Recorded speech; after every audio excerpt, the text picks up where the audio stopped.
Hello, everybody, and a warm welcome to the third day of Tapas Project Shaala, a virtual conference to unpack everything that is about experiential learning, about project based learning, and anything that's futuristic and rooted in traditions about learning. It gives me great pleasure to welcome Sarah Seleznyov. Sarah, a warm welcome to our conference. Thank A you little so bit about Sarah. She's currently working part time on a freelance basis as an associate head teacher of School 360, an experimental school pushing the boundaries of education. She's also part time strategic lead for learning and development for Big Education, with specific responsibility for the Rethinking School project, a network of schools seeking to innovate within the education system. So, Sarah, I think you're the perfect person to tell us all about how education is changing and being a part of this conference. And I have to tell everybody viewing this that I had the privilege of visiting Sarah's school and learning so much from there. And it was an absolute delight. And I'm still unpacking everything that we've learned back in November when I visited the school. So, Sarah, a warm, warm welcome. Thank you. So we'll begin right at the beginning. What um, what are your thoughts about where education is today, and where are we headed? And let's start from there, and then we'll get into what School 360 is doing with respect to that. Yeah. I mean, I think the world is changing really quickly and changing at a pace quicker than it's ever changed before. So we are preparing our children for a future whose shape we don't really understand and we can't really understand. And that means we need to think about education in a different way for our children. If we're 360 is preparing doing them with for the respect. unknown, they need to have a very different set of skills than they would have had previously. And I think largely the education world has not really kept pace with that. So I think now Mm. is a really important time to be looking at the way we educate our children and the why of learning. What is learning really for? What are schools really for? And thinking about education in a different way so that you are preparing them for that possibly problematic, but definitely very different future that they're going to face as adults. And I think the acronym VUCA is something that we've been hearing a lot lately. And existing in a VUCA world today means that you Mhm. need to have skills that we don't know as adults what is Mhm. required. So how do we even equip the children to learn those skills? So fabulous start, I think. Yeah, absolutely. I think there are lots of problems that the world is going to be facing around climate crisis and the wealth divide and the polarization of political opinion. And so we need children that have the kind of skill sets that can manage those really, what we call wicked problems that they're going to be facing as a society and as a human race. Hmm. So can you tell me why School 360 and how did that come about? Um, and what problems of what you just mentioned does it address? So the name School 360 was very important for us. It represents two different things. So it represents an education of the whole child. At Big Education, we talk about education of the head, heart, and hand in equal balance. So the Hmm. head, academic learning is important to us. We do want children to leave school being able to read and write and speak clearly and use their mathematics and science skills. That's very important. But we Hmm. think there's historically been an overemphasis on academic learning in schools. Mm. And so we also want there to be the heart and the hand in equal measure. So the heart for us is well-being and relationships. It's Hmm. really important that children learn how to take care of their own well-being and that they learn how to build productive and effective relationships with others, to be good team players, to know how to collaborate. And also the hand, which is skills. So that covers creativity and a whole raft of skills that they might need as they move into the workplace, but also the skills to be independent learners and manage their own learning. So things like resilience and metacognition and the sort of skills that we know will make them productive learners. So that's one part of the name School 360. The other Okay. part of the name is to be a school that is in and with its community, that Mm. makes use of the community assets, but also gives back to the community. Hmm. And for that reason, our mission statement is learn together, think differently, change the world. So our curriculum is very much rooted in the concept of social justice, and all of Hmm. the projects that we do with the children are rooted in issues that matter to them, to their families, to the community, and to the world. And that's helped us to shape our choices about what we include in the curriculum. And so you mentioned projects. So just to tell all our viewers that School 360 is a project-based learning school. Uh, they use project-based learning as the pedagogy for the curriculum Mhm. implementation, right? Um, Yes. so you mentioned all these things, which is so wonderful. But what makes it different from a traditional school? I mean, doesn't a traditional, conventional school also do all of this? Yeah.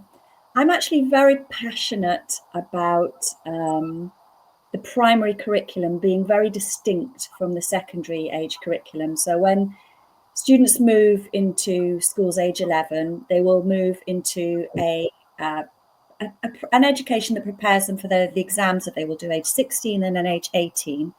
And Hmm. I think what we need in primary schools is a very, very different kind of curriculum.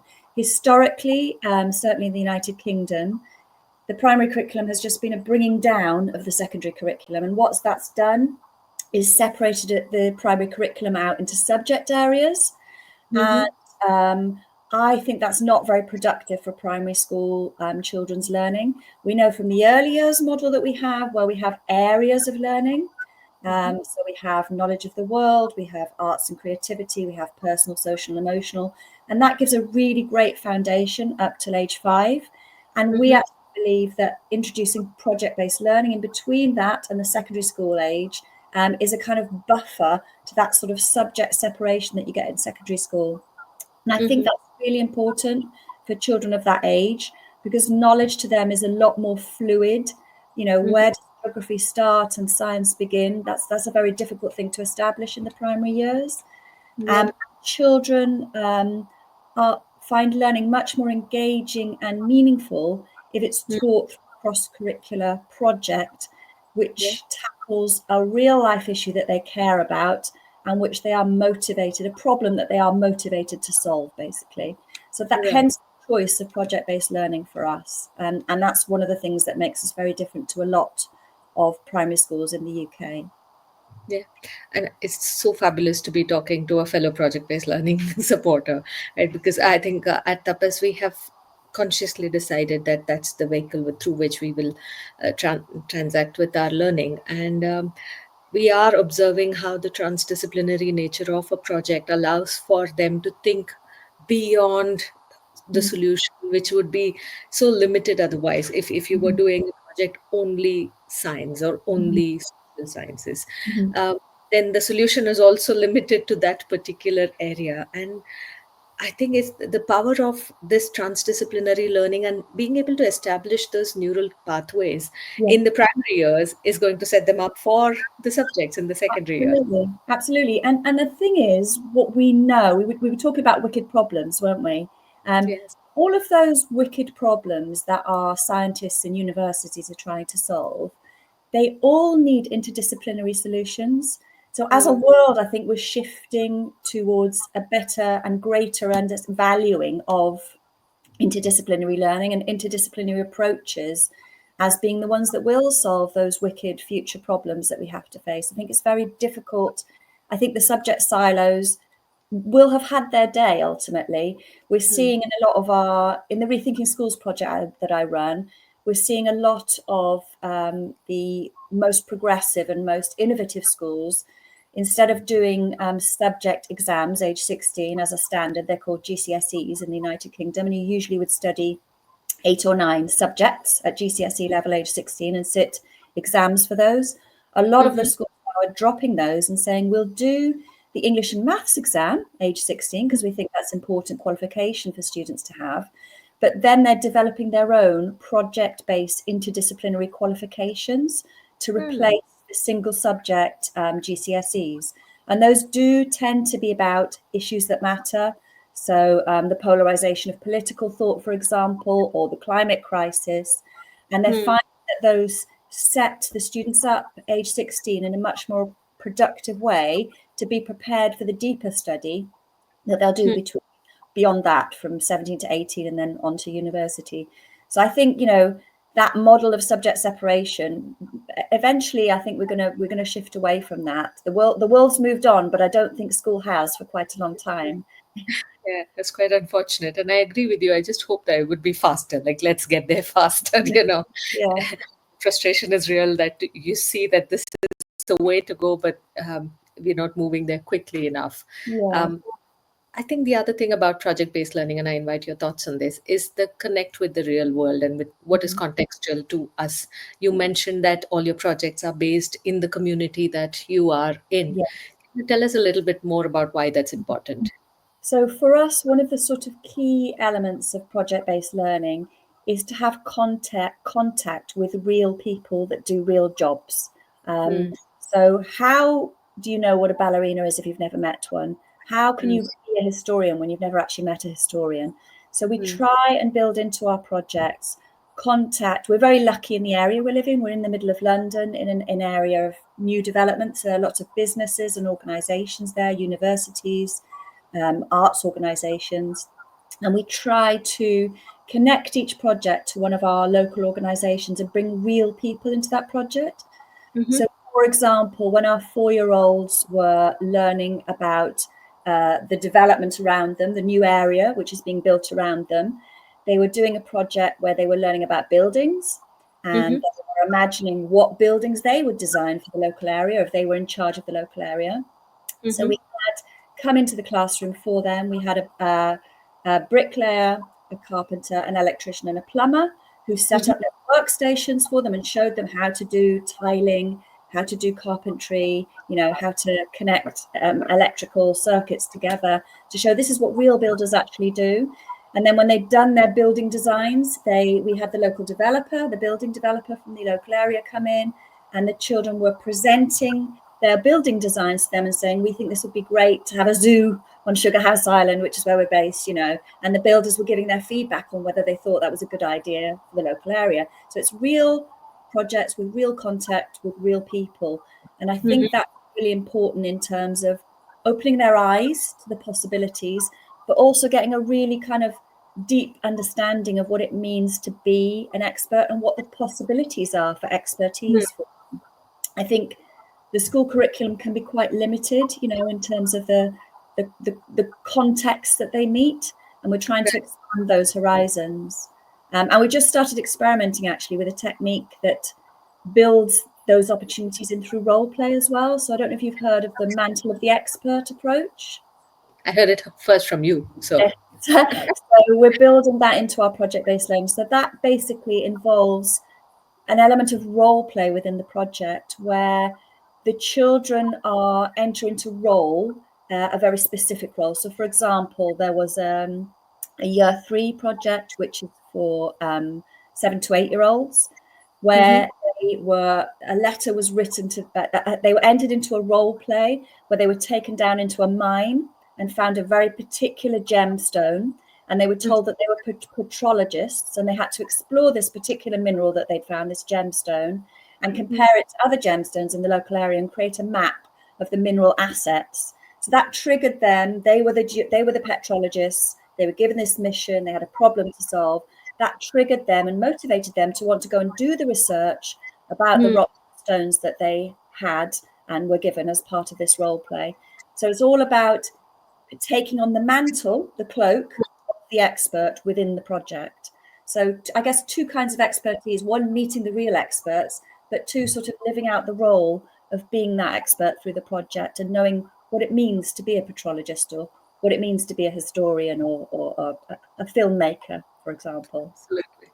And I love that it just draws on the natural role playing curiosity that every child has. It just every child very naturally is Mhm. able to play these roles, because I think that's how they make sense of the whole world. So, especially in the primary years, it's great. It's easy to get them to play these roles. Yeah, On and that's really an engaging kind of hook for them to feel, oh, I've got a job to do, I've got an important job to do. Real or not, it still feels real to them. Absolutely. And I have to draw a parallel to what you said earlier about the development that's happening around you and how the project was about developing that.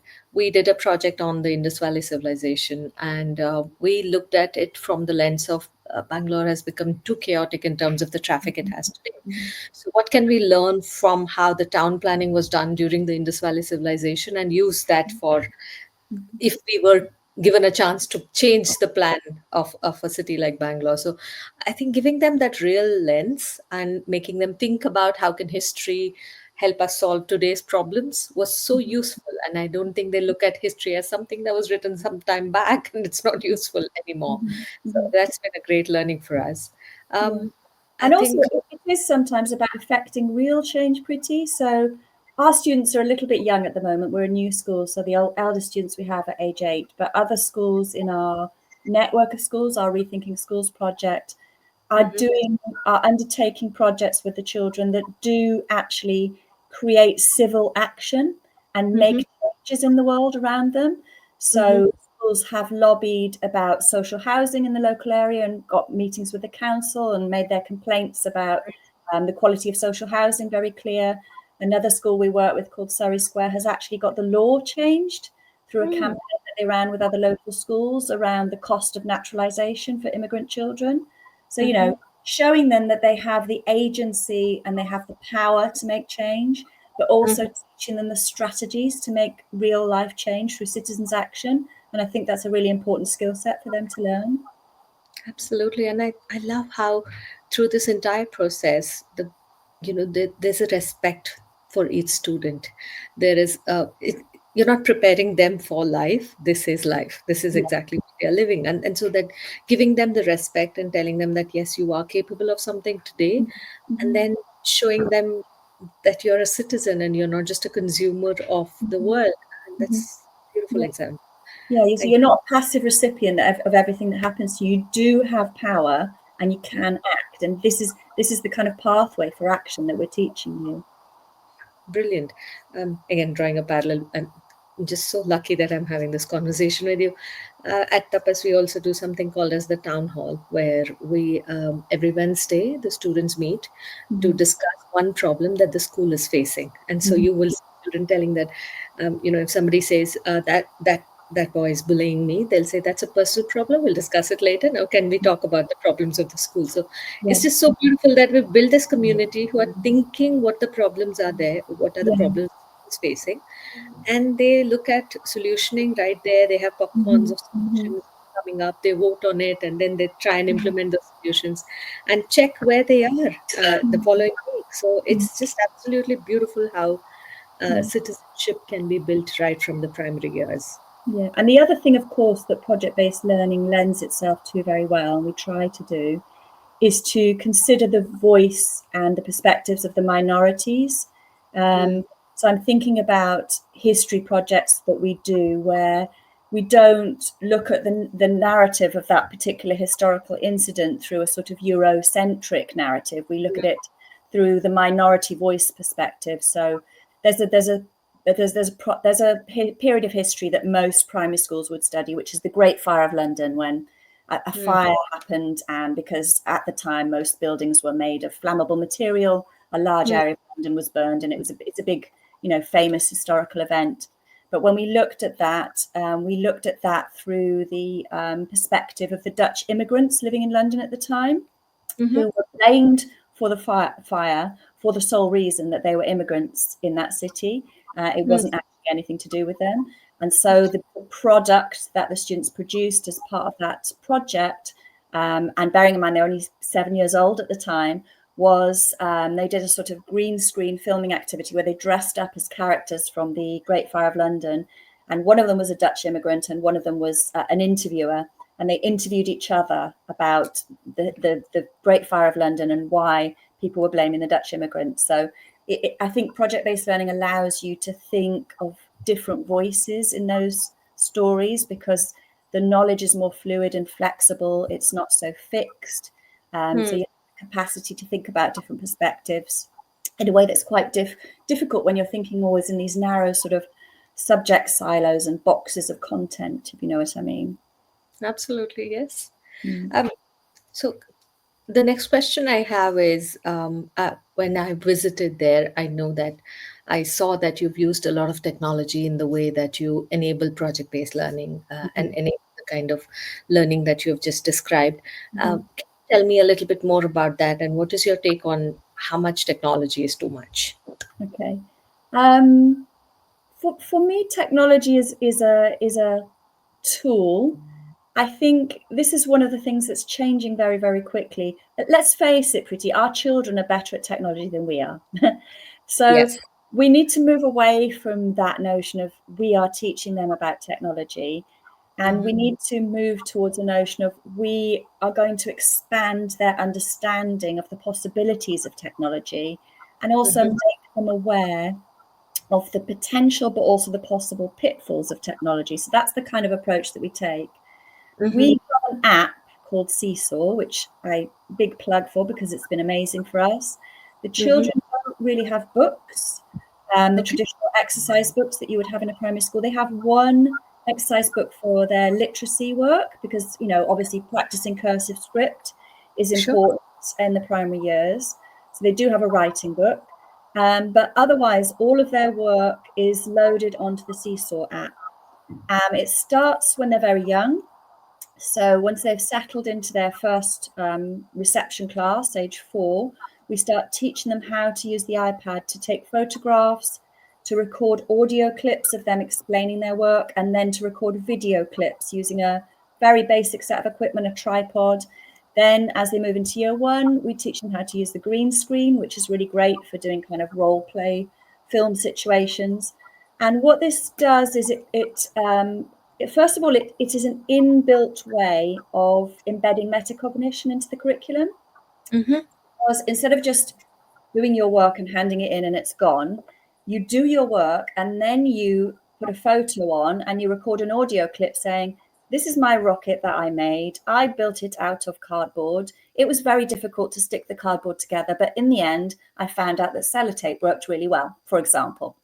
So Hmm. it's building in that metacognition. We know metacognitive learning is really, really important. And then it means because we have this kind of library of clips, we can use that to develop peer and self-assessment.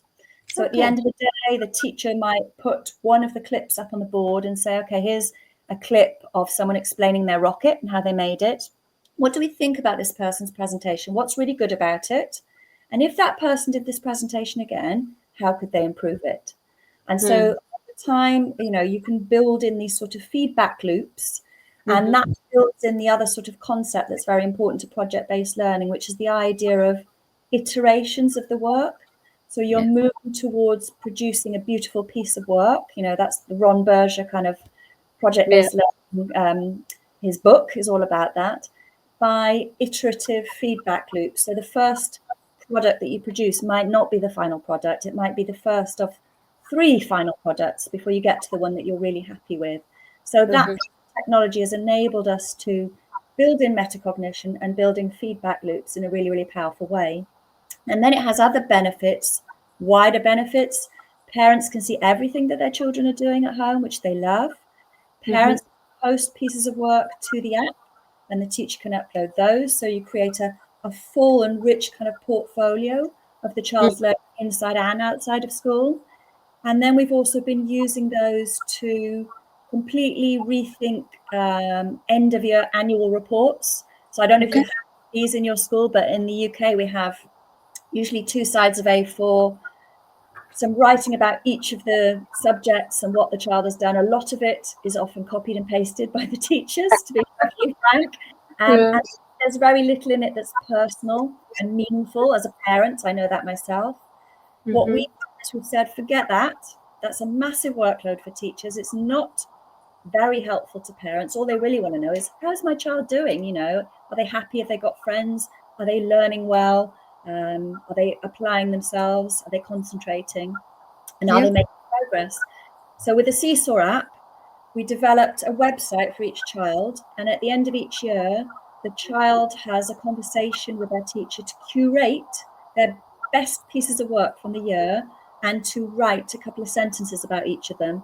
And that forms a new page on the website each year with the ultimate goal. So we have pupils in year 3 this year. This is going to be their first year of actually writing their own reports. So creating their own websites with a little bit of teacher support, but not with the teachers doing all of the writing. So Okay. in that, again, technology opens up possibilities. The parents love those websites. It's a much more meaningful record of your child's learning journey as they go through school than a series of A4 written documents full of national curriculum jargon. This goes across grades, I'm assuming. It just So keeps adding each on. year, a new page is added, to show Mm. how the child did in that year.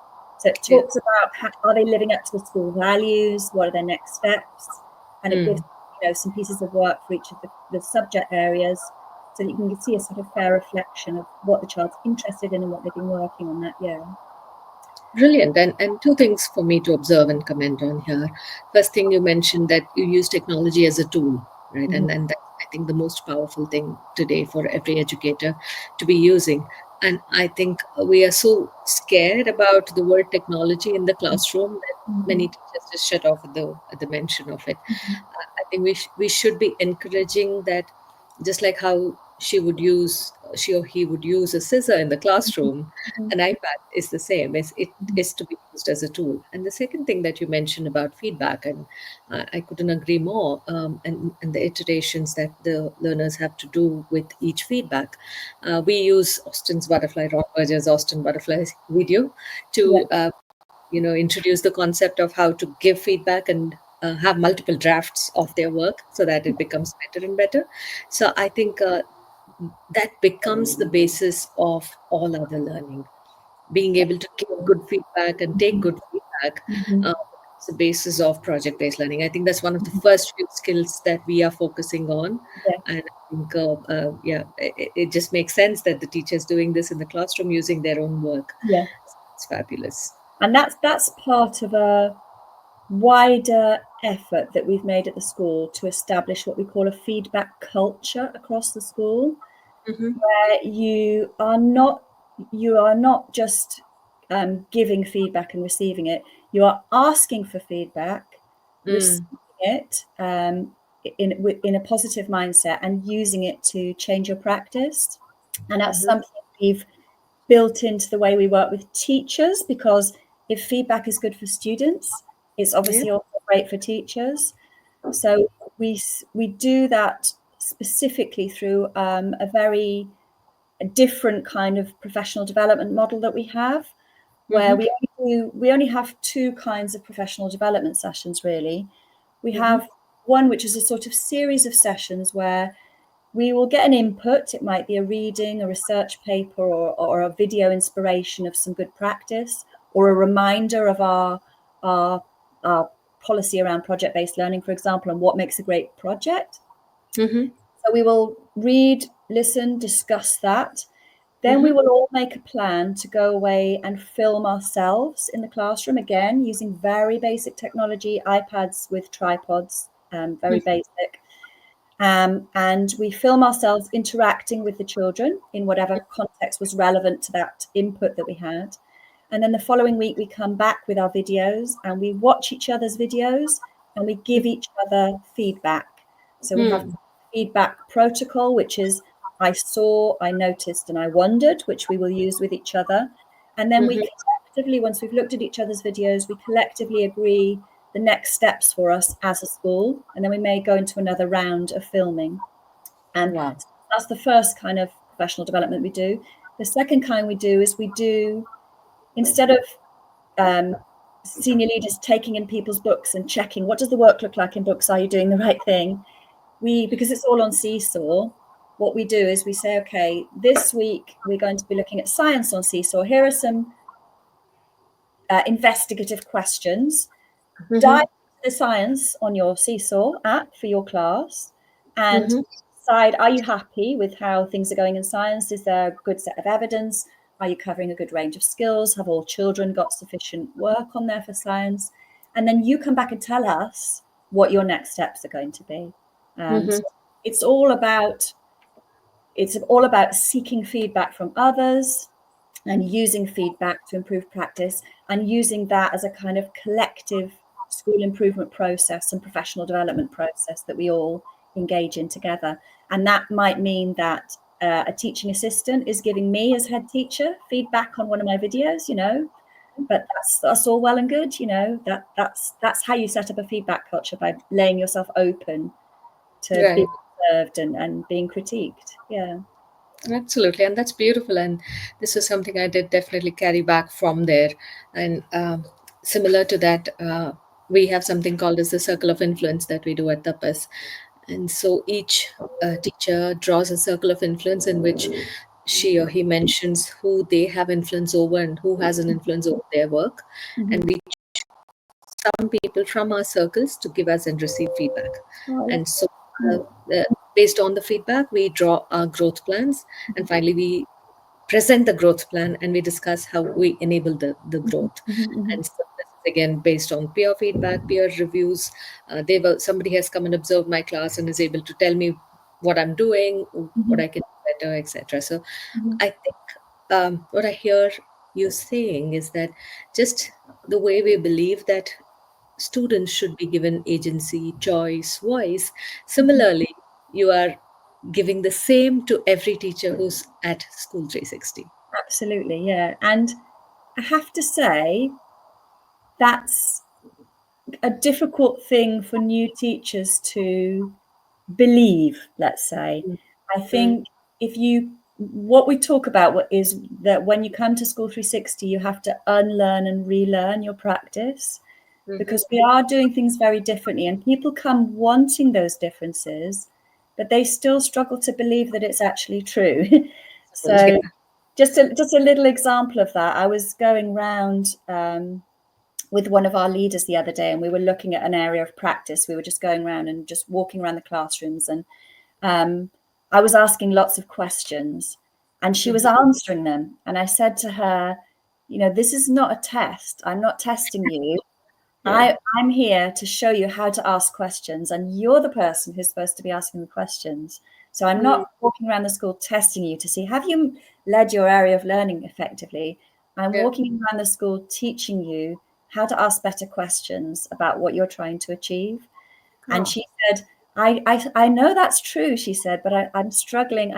She actually said, I feel like I'm damaged from being in other schools. And I'm Yeah. suspicious of being checked up on and evaluated all the time. And although Mm, you say, and I know it's true, that you're not checking up on me and evaluating me, it's difficult to get out of that mindset. I think we've done a lot of damage to the teaching profession by that's true. tightening the noose in terms of accountability too tightly around them. And what that does is it stops people asking questions. I mean, that's what we want. We want people Mm. to be asking questions, not telling stories that make everything sound great, because that doesn't lead to progress in teaching. Yeah, absolutely. I agree. And I think for us, the compass is if the question is rooted or is from the lens of what's in the best interest of the student, then Mm, you're asking the right questions. Because if it's absolutely. personal, then there has to be some coaching, there's some hand holding. But I Yeah. do remember this, Sarah, when I visited your school and we were having this conversation, I asked you about what if you find somebody who's not aligned with how Mm, you do, mhm, you work at School 360.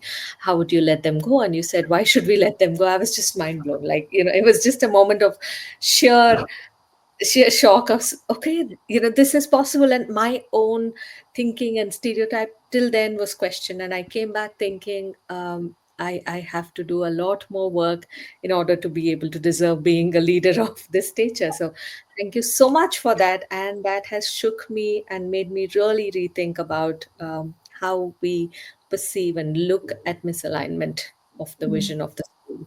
mm. Yeah, I think one of the things that holds us all really tightly together is our values. So we talk about being a values-led school. We have 5 values: curiosity, kindness, responsibility, joy, and courage. And all of Hmm. the strategic decisions we take are Hmm. rooted in those values. And the performance management and appraisal of teachers is rooted in those values. So we ask them to evaluate themselves against those areas and then come forward with areas in which they want to develop their practice or their professionalism. Hmm. Um, And it also frames the way we build relationships in the school Mm-hmm. amongst staff, but also between staff and pupils. So we don't have sanctions and rewards. We don't have what most schools would have and call a behavior management system. We prefer to talk about building relationships. And then we teach the children how to live up to the values. If they live up to the values, we praise them orally, and that's all they need. And if they don't live up to the values, if there's a breach in one of the values, then we will have a restorative conversation where we say to them, do you know you've breached one of the values? Which value do you think you've breached? And how did it make this person feel? And how are you going to make that better? So they draw up their own sanction, if you like, their own kind of remedy for the breach in the behavior values. So that might involve going down and helping that adult to do some tidying up, or going down and apologizing to that person, or drawing a card to that person to express how sorry you are, or writing a promise to that person, how you won't do that again, and you understand how it made them feel. So it's all about taking responsibility for your actions rather than being punished, and not always really understanding why. I think that's Yeah. what systems of sanctions in a lot of schools do, is the children walk away feeling resentful, like they haven't been heard, and they're being punished without being heard and without having the chance to really talk about that situation. And that's what we've tried to do. It takes time, it takes longer, but it builds more responsible citizens who are more willing to and able to understand how to take account of their own actions, how to take responsibility for their own actions, which is what we want good citizens to do, you know? Absolutely. And I Yeah. just want to spend a couple of more minutes on this particular thing about rewards and sanctions, especially when it comes to the school. We have some control over how we are. Mm-hmm. But I think it's very important that the parent community also understands this. Mm-hmm. As a school, we have a very strong take on rewards and the sanctions and punishments, or whatever other term that you want to call it. But Mm-hmm. then we do see that it's difficult to get the parent community on board with this, and there's a lot of education that happens. Mm-hmm. How do you tackle that, or what is the message that you'd like to give parents about why rewards don't work or why sanctions don't work? Um, I'll tell you a funny story about this, because we had a bit of a, in our first or second year of running the school, we thought, wouldn't it be really nice to give rewards to those children who are just really quietly good all the time and may not be getting much attention? And so we decided to set something up called Hot Chocolate Fridays, where the children that were really exemplary all the time, but perhaps didn't get noticed that much, would be identified by their teacher and by some means or other. Um, and their name would be put up on the wall. And then on Friday, they would come and have hot chocolate with the head teacher. And we thought this would be a great idea. And by then, we were already really rooted in this idea of living up to the values of restorative conversations. It was all going well, but this was just a sort of nice little extra thing that we decided to do. And Okay. within a week of doing this, the whole system fell apart, because children started saying, if I do that thing, will I get my name on the wall for Hot Chocolate Fridays? Or how come she got her name on the wall for Hot Chocolate Fridays and I didn't get my name on the wall when I was being really responsible and kind? And the whole system just fell apart. And we immediately just threw it all in the bin. And I think the learning from that is, do you want people who just do something because it's the right thing? Or do you want people who do something because they're going to get something back for it? And Exactly. I think that's the kind of, we don't want to be in a world where where our own children will only do things if they're going to get something back for it. We want our children to be people who do the right thing because it's the right thing to do, and they want to be doing the right thing, and they don't Yeah. necessarily need a sticker or a prize or a £5 reward for doing that. So I think what we've done in the school is, those values are so deeply embedded. I hope that goes back into the home and the children use those words. And because all of the reports that we send to teachers are about, to parents, are about those words. And when we have our regular focus meetings with parents, we will be talking about those words and how the children are living up to them. So I hope there is a kind of a spread, a seepage into the homes of the children. Yeah. Yeah. I think the phrase "what's in it for me" has to be completely removed from everybody's vocabulary, Yeah. unfortunately. Yeah. continues to exist. And I think this is something that we realized as well. In the first year, we introduced something called as the Karikamai, which is you do all this work and then you get rewarded in these ways. And we sent it as work to be done at home, Mm-hmm. where over the period of the summer break, the kids are doing some work and then they get rewarded for it and they carry that money back and do something for the society from it. Though the end was that they are going to use that for supporting Mm-hmm. someone, but it Mm-hmm. still meant that we were driving the message home that Mm-hmm. doing chores at home was something they ought to be rewarded for. So children who were naturally doing work at home and supporting the family as part of the family now viewed it as a favor to the family. Yeah. And we realized the mistake so quickly, and we said, no, we're not going to repeat this ever again. Yeah. Yeah. Very similar story, and this was also first year for us. So I think there's a lot of parallels that I'm able to draw.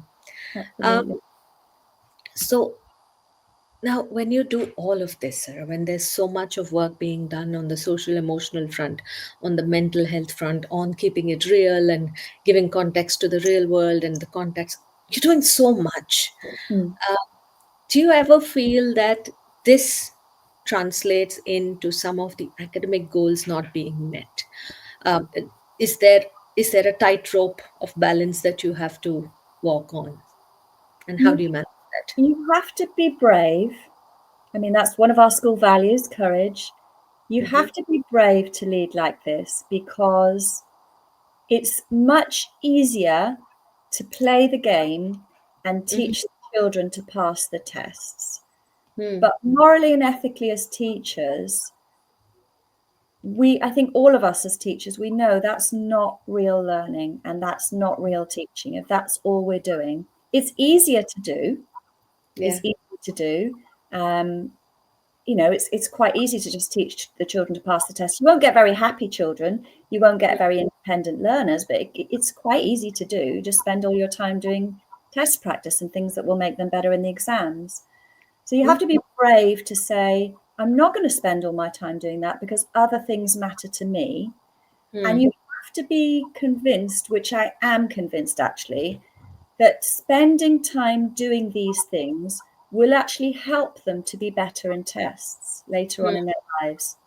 So we might not get the highest test scores of primaries in the local area, but we'll be giving them much more than that because we'll be giving them the motivation, the confidence, and the independent learning skills to do really, really well when they leave us and go on to secondary school.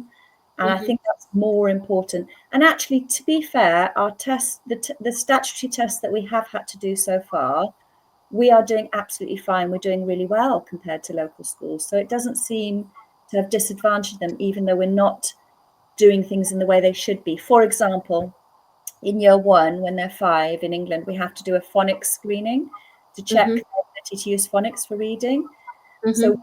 don't teach phonics in the traditional way. It's a bit of a secret. We don't Okay. set or stream children because we don't believe in that. Okay. We just do it all whole class and have some catch up work for struggling learners, which Okay. technically are not supposed to do, but we got really, really high results in our phonics screening. So, Hmm. it's about Right. the force of your conviction and the Hmm. belief that actually, if you are doing the right thing educationally, you will get the children the academic learning that they need. Yeah. Yeah, absolutely. And I think I endorse that view, and which is why Tapas exists today. Uh, Mm. Academic learning will happen irrespective of a school existing. It will happen whether through the massive open learning that can happen today or through YouTube videos. It can happen from anywhere. Absolutely. But the school has a purpose, and like you said, the values that you're building in every student that comes through, and those are the values I think that sets a school apart, and it's not the academics. So that'll happen. My belief is that can happen anywhere, and we are here to help them transact life, Mhm. transact relationships, and find a way to ensure that they're good human beings. Mhm. Absolutely. Yeah. Yeah. Yeah. So I think, Sarah, we've come to kind of the end of our session. Parting thoughts, one advice that you have for educators, and one advice that you would leave parents with. So for educators, I would say be bold, teach in the way that you know is right for the children as human beings, rather than what our systems of accountability and inspection and regulation would want us to do. And for parents, I would say choose your school carefully. What do you want your children to be left with? You know, is the difference between an A or a B more important than your child becoming a fully rounded human being who can move on successfully into the next phase of their life? So whatever school you choose, go there, visit, and see how you feel in that school. And are those the kinds of children that you want your child to become? Rather than just looking at the test scores and saying, oh, we must go to that school because they get really high results. Absolutely. So thank you so much, Sarah. For me, today's session has been the biggest takeaway for me has been about the conviction that you hold that there's good in every human being, whether it's a child or an adult who comes through your school, and that conviction that they will do what is right, Mm-hmm. and why the whole school is built the way it is. So I'm going to take away that conviction from this session. So it has been a pleasure chatting with you. Thank you so much for your time, and we will be in touch. Thank you so much for inviting me, Preeti. Great talking to you. Likewise. Thank you. Bye.